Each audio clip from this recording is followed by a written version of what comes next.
Yeah, there you go. Okay, you got everything, right? Yep. I'll need you back. Okay. Okay. Okay, so everything was fine that night, even though it was strange that night. Our sleeping arrangement being like that the first time we gotten there, plus the first time we've ever been investigated by them. CPS, but yet, it turned out okay. I mean, they didn't try anything. They won't try anything. So we were just making arrangements to get out there the next day to get to our new apartment. I mean, they had not closed the case. But we knew they'd be coming by our new apartment, as soon as they could, just to check on us, and maybe hopefully close out the case. And then, okay, so we are in our new apartment, and then about a week later, we are in there, and they said they were coming by. It's Courtney and her coworker.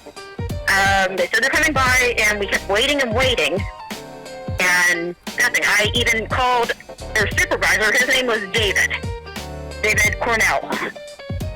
Major piece of shit. You'll find out why. I called and left a message with him. We've been waiting and waiting for these workers, and they're not here. What's going on?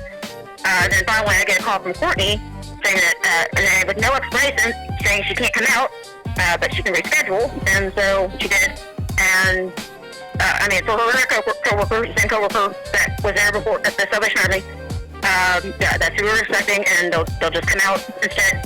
They were scheduled for the next week. So then about like a week later, so it's about 2 weeks after they first investigate, something like that. They come out to the new apartment. Nigel was asleep at the time. He was upstairs asleep in his packing place.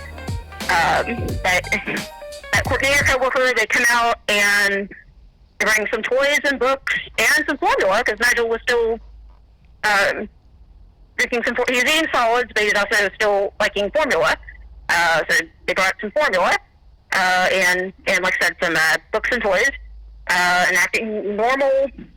And they just wanted to see where Nigel sleeps, so we take them upstairs, and Nigel is asleep, and Courtney looks at him, and she's all excited. She's like, "Way to go, guys! He's so cute!" And we're like, "Okay." And then we come back downstairs. Me, Reggie, Courtney, and the coworker. Courtney looked me in the eye and said that the case was closed, that we would be getting a letter in the mail saying that the case was closed. And that was it. They left. And we never got Sounded like now, a legitimate child care worker, right? Sounded like somebody came in, did their audit, found nothing wrong, and left, right? Yeah. And that was the second time that they had seen us, but yeah. Yeah. And this was just like a couple weeks apart, really. Oh, yeah, and when they were there also, I still did not say anything about my pregnancy, and they didn't either. So to them, and nothing about vaccines either. Nothing really even about, actually nothing about medical either. They were just bought the stuff, sat down, and like, can we see where, is Nigel here? We said, yeah, he's asleep, and can we see where he sleeps? And we brought it up there, like I said, yeah, and the rest, yeah, everything seemed okay, yeah. And they left, and we were living at this apartment. The apartment, by the way, was this apartment on the river. I'll just describe it that way, or by the river. And that's where I was living at the time. And we never got the letter that she mentioned. And at this apartment, actually, there was a lot of mail that didn't come. They'd often lose our mail, so now it's possible that this letter never got to us just because, I mean, if it was real, that, well, whatever it was, I figured I'd leave well enough alone. I'm not going to call and say, hey, where's that letter saying the case is closed? Because I knew, it was like I said, I knew how bad they were. I didn't know exactly how bad they were, but I knew they were bad. So I figured just leave well enough alone, and whatever happens, but hopefully they'll never come back again. Okay, well, thing is, yeah, we hear nothing from them until a couple months later, that's when I give birth to Timothy. So he was born, this was June 21st. Well, he was born June 21st of 2016, Timothy, at St. Francis Hospital. First of all, I want to say that that when I was, the insurance I had at the time, they offered two different hospitals. Okay, I'm going to try to explain this best I can. They offered two different hospitals, and neither one of those hospitals that they offered were the ones that Nigel was born in 2014. Nigel was born in 2014. The insurance paid for one hospital. That was neither one of these hospitals. That was 2014, but so I don't know. Maybe there's something strange going on there. It just doesn't sound right. But they offered these hospitals. It was between OSU Medical Center and St. Francis. Those were the two that were offered. OSU Medical Center actually was the closer hospital that we had at the time, and that we were living, where we lived closest at the time. We do not have a car. We don't have transportation of our own. There's that. But OSU Medical Center is a learning hospital, or teaching hospital. I'm sorry, teaching hospital. And so they don't have, well, it's probably just not, it just doesn't seem like the best place that you'd want to give birth. And it's a closer hospital, even though we don't have a car or anything, but we have people from our church at the time that could give us rides, but I wish they did. And so we got around a little bit, especially in those situations with me giving birth, because they helped us with that, to get to where we need to. And so St. Francis is further out, but, well, St. Francis is the better place to give birth, because it's not a teaching hospital or anything. So I figured, okay, yeah, OSU may be the closer hospital, but if something goes wrong, you don't want to be in a teaching hospital. Oh yeah, because I had a scheduled C-section, because Nigel was an emergency C-section, so they had to schedule a C-section. So this is like major surgery, basically. So you don't want to be in a teaching hospital. I didn't think that was a good idea. So St. Francis it was. Oh, and also, here's another thing. They said, OSU Medical Center, that if something went wrong, that they would transfer our newborn to St. Francis. And I was even worried that if they tried something, well, if something went wrong, well, then how would Reggie get over there? Because we don't have reliable transportation, and, we want to be there together, so if something goes wrong, and somebody would need to make sure Nigel's okay, because someone needs to watch Nigel the whole time if something should go wrong. So there's that to consider too. So we go with St. Francis, and so he's born June 21st, 2016, and Reggie is there with me, and one of the people from our church was watching Nigel, but they couldn't watch Nigel the whole night, so just most of the day. So Reggie was there with me, though, to help take care of Timothy when he was born. As I was being prepped, and when he was born, and sometime after he was born, to help take care of him until the church people could take him and Nigel back to the apartment, as we just didn't want Nigel there with us for different reasons.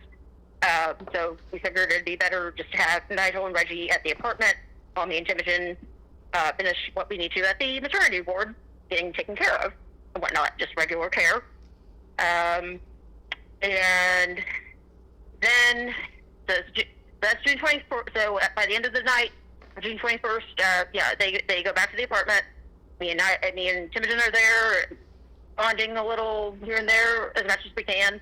Although I am worn out, I'm anemic also, and I'm trying to build up strength. I need a lot of help because it's been a while since I've taken care of a newborn, and I'm worn out and I'm anemic.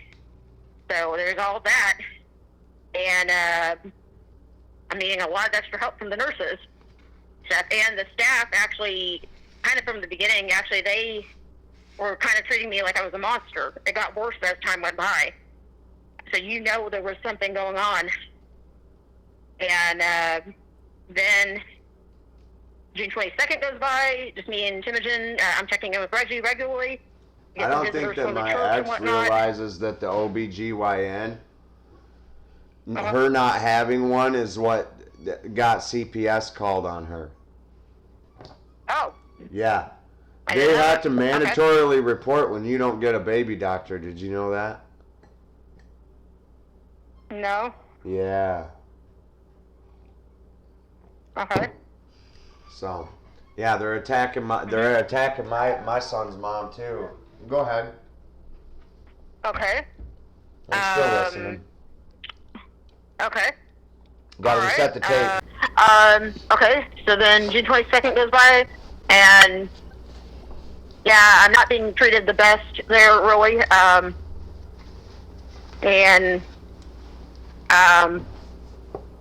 But I'm doing everything I can, and I'm trying to take the best care of him that I can. I'm trying to take care of myself too, so I can take better care of him. And it's really hard without Reggie there. He helped me a lot with Nigel back then, but that was our first baby, so there was no one to stay at home with. So it's just different now. So I have to rely a lot on staff, the medical staff, and they weren't very reliable because they were more or less treating me like I was a monster, and it just got worse. Like I said, kept getting worse, and the way they were treating me. I mean, a couple of them were actually looking at me like I was an actual monster, and I just didn't understand why they would be doing that. Just because I need some extra help and whatnot. I mean, I didn't know what was behind this really, but it became more and more obvious over time, of course, that yeah, June 22nd goes by, and then June 23rd. That's when Courtney. Oh yeah, we never saw her coworker again. Yeah, last time we saw the coworker, and we'll never see the coworker, was when they left, when Courtney said that the case was closed at the apartment. So Courtney by herself, and she's still under the supervisor, David. Like I said, that's still her supervisor. Okay, Courtney comes to the door. Well, Reggie and I, June 23rd of 2016. This is on a Thursday. Thursday was born on a Tuesday, by the way. But Thursday, June 23rd, is when Courtney came to the door. Because I called to check in with Reggie, and he said he couldn't talk because Courtney was there. I was like, what is she doing there? I mean, I knew he was meeting Courtney from CPS. I was like, what is she doing there? And he said that she's taking a report. And I was like, well, what the heck? I mean, like, what could this be about? And she's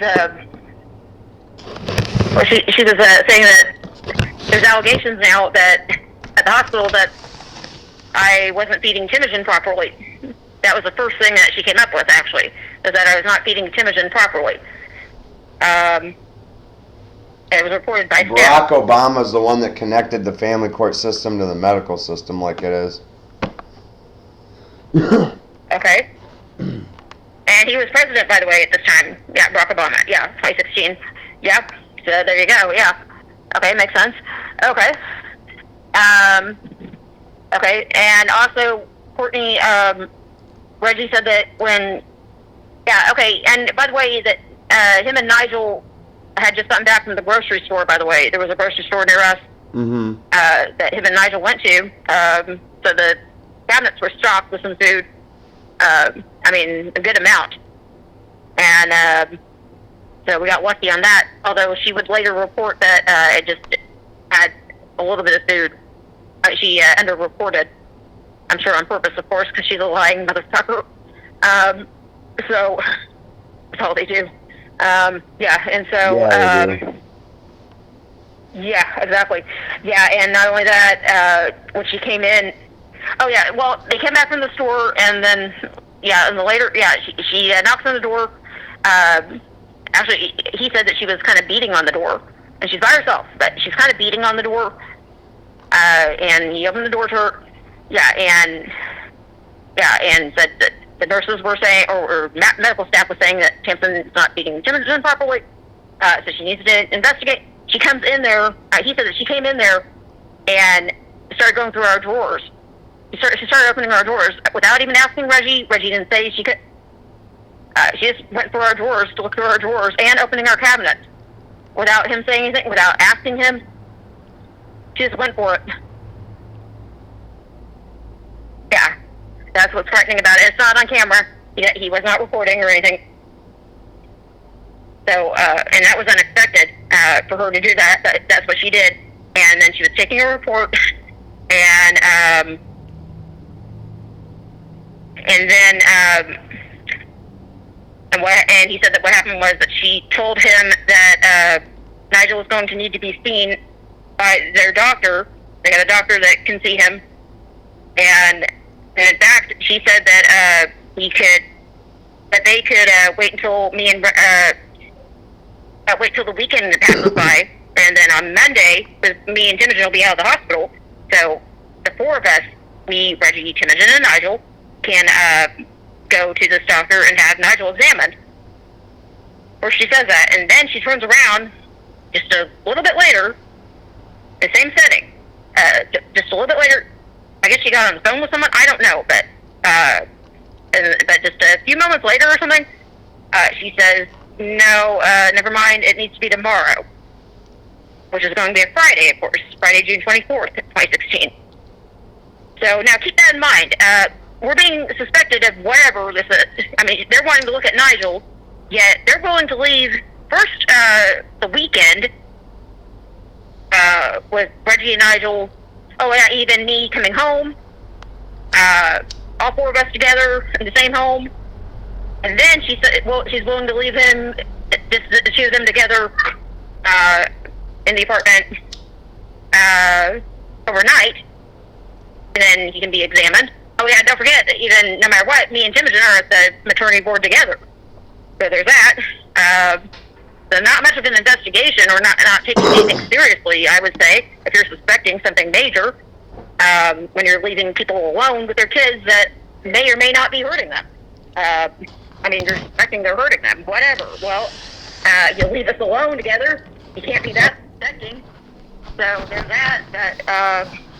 But still, they want to see Nigel the next day to be examined.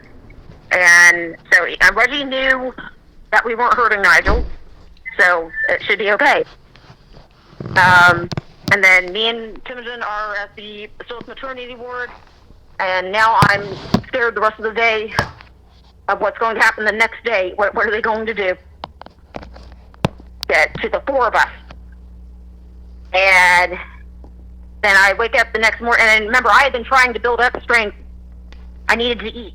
I needed to eat as healthy as I could to build up more strength. I was also breastfeeding off and on. I had been breastfeeding off and on. So that I knew that was important for the breast milk. I had to get proper nutrition. But still, to have the strength to now, does that sound like a mother neglecting her children? No, it's not. Yeah, exactly. Mm-hmm. Yeah. It makes sense. Go ahead. And in fact, I even need more strength when the nurses are treating me like shit. They're not doing as much as they can to help me, so I need more strength to take care of them. So you got that. And all the stress they're putting on you. Yeah, but even before that. Oh, yeah, and the stress began when they started treating me like I was a monster, which was not long after I got there. Yeah. At the hospital. Yeah, so, yeah, and then,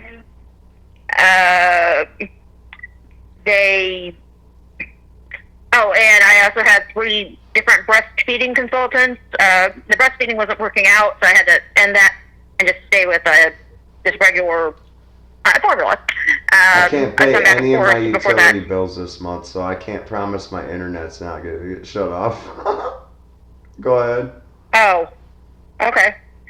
And even in the beginning, Reggie even helped me with the colostrum. He had this vial. They gave him this vial that they can use. So yeah, when he was there assisting me, to help take care of Timogen. The colostrum went to Timogen. That wasn't producing as much. Actually, I started producing more of that.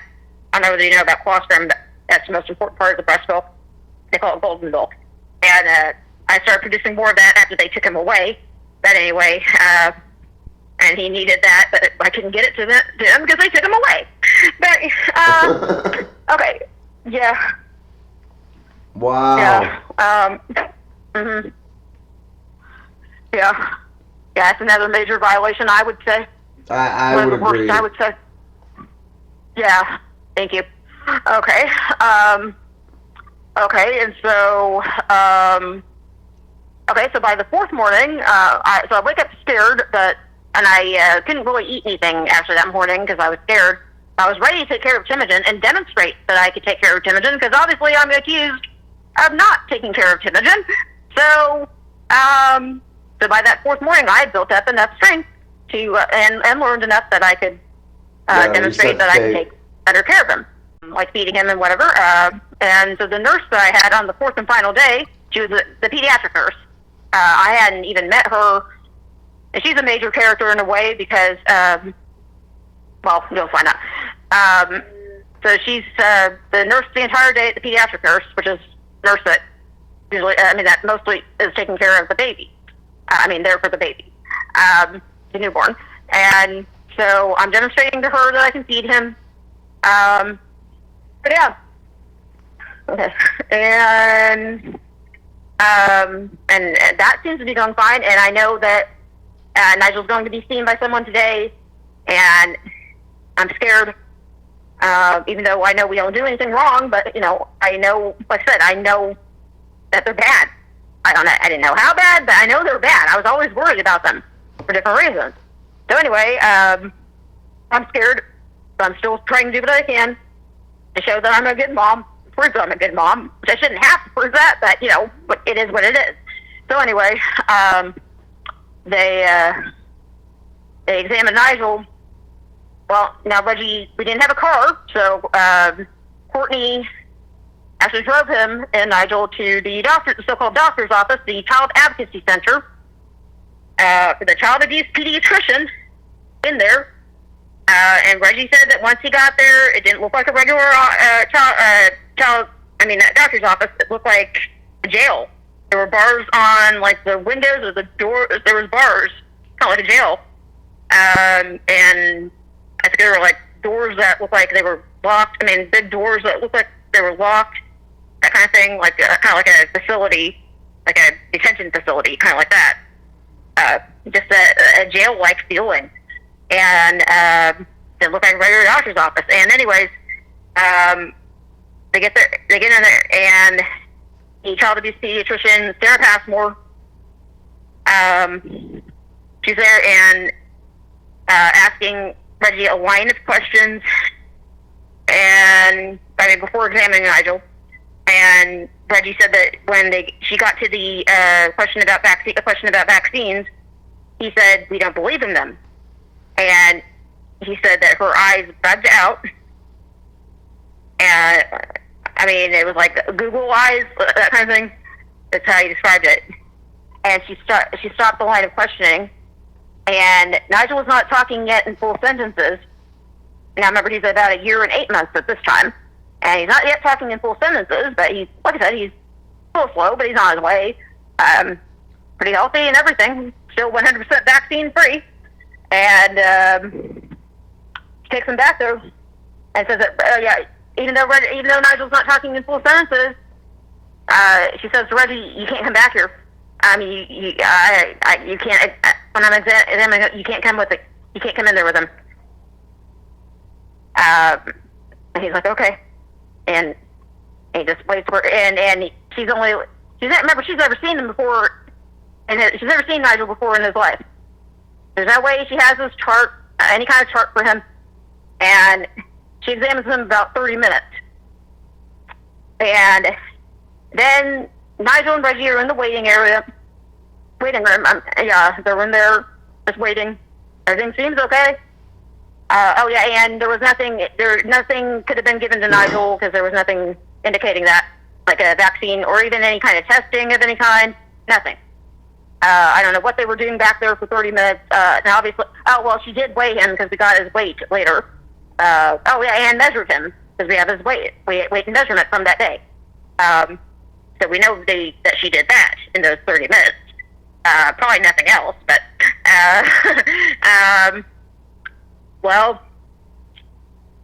she comes out while they're waiting. She comes out.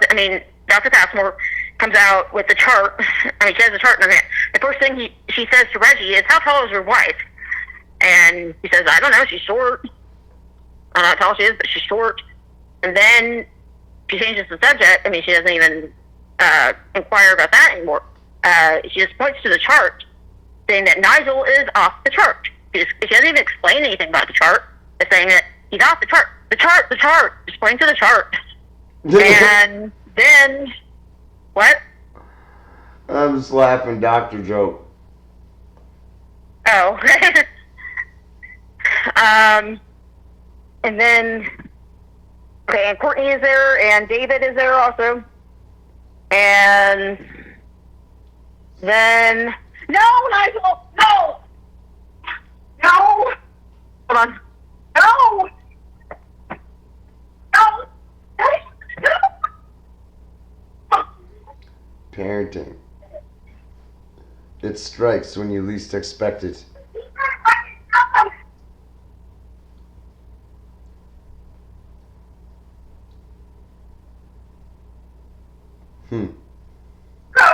Crazy kids. No. Not normal behavior for a 11-year-old. This is what I deal with all the time. Okay. Go, Nigel, go. Okay, go. Okay. He's messing with you, isn't he? No, he has some abnormal behavior, yeah, but you can look at it one way or another, but yeah. Okay. So, where was I? Okay, the doctor, yeah, so-called doctor, child abuse pediatrician, whatever, the yes man for DHS. She is no longer the yes man, but she was at the time. Well, anyway, oh yeah, well, yeah, so she's saying that, but Courtney and David are there. Yeah. I mean, remember, Courtney, well, they were already there. Well, Courtney drove him up there, as we don't have a car, so, yeah, so she provided the ride to the called Advocacy Center. Yeah, and David is the supervisor, so, of course, he's going to be there. That makes sense, but, yeah, but they're there, and, well, Passport is talking about her nonsense. Fraud, actually, medical fraud, yeah. With fraudulent medical statements, which is a federal felony, by the way. Okay, and, yeah, so after she says that nonsense about him being off the chart, which he wasn't, by the way, now there were men there with guns because I guess DHS has their own police, according to what Reggie was saying. And, that's not kosher, boss. If they're doing that, that's not kosher at all. Yeah, what do you mean by that? Like they have that. You mean having their own police? Yeah, having CPS police where a CPS worker has a gun on them. That's nope. No, it's not CPS worker. No, these are actual police. Oh, with guns. Well, right, I mean, right, but they're appointed to a position that works just for CPS, right? Yeah, evidently. Yeah, they can't that's what do it looks that. like. Okay, and they're not workers, but they're not social workers or anything, but they they're law enforcement, but a different kind. Yeah. Well, yeah, it looks like they employ people like that. That's what it looks awesome. like. Their own form of So, do they know that their county's accepting federal incentive money to create offices like that? I wonder if they do. They might, but they may not care. I seriously doubt they care. Yeah, unfortunately for them, that's accepting a fucking bribe. Yeah, exactly. Mm-hmm. You go ahead. Sorry, I gotta keep it PG-13. I got loose lips like a sailor, and it says the F word all the time. Okay. Okay. But continue, yeah. They're already fucking yeah, up. Yeah, and so the men with guns, they are surrounding Reggie. Now, Courtney is over on the side, over near Nigel. Okay, that was uncalled for, yeah. Did anyone pull their gun? For men with guns to surround my husband, yeah. They pulled them out? No, I guess he was standing up. Well, remember, he's standing up to talk to the doctor because the doctor's out there with the chart and everything, accusing us of starving him or underfeeding him, whatever. Oh, wow. Not feeding him properly. Nigel, yeah, because he's off the chart. Yeah. Well, the thing is, men with guns all of a sudden surround my husband, and it was either David or, I guess it was David, the supervisor. David, yeah, it had to be David, says to Reggie, "Are you starving Nigel?" Reggie said no. Next thing you know, Courtney grabbed Nigel. They took him away. And then Reggie called me. Oh, well, no, actually, no, Reggie didn't call me yet. Courtney grabbed Nigel and they took Nigel somewhere. And then Courtney drove Reggie home. Reggie wasn't thinking straight, so he didn't say, drive me to the hospital for Tamsen and Timothy. And Courtney didn't even. And Courtney knew I was at the hospital because remember the original report why she was at the door is because staff reported me for not taking care of Timothy. So she knows where I am. Why isn't she saying, "Hey, do you want to? I can take you to the hospital"? Some don't sound right here, boss. Continue. Yeah, exactly. I mean, it's understandable. Hold on, gotta reset the tape. Gotta reset the tape.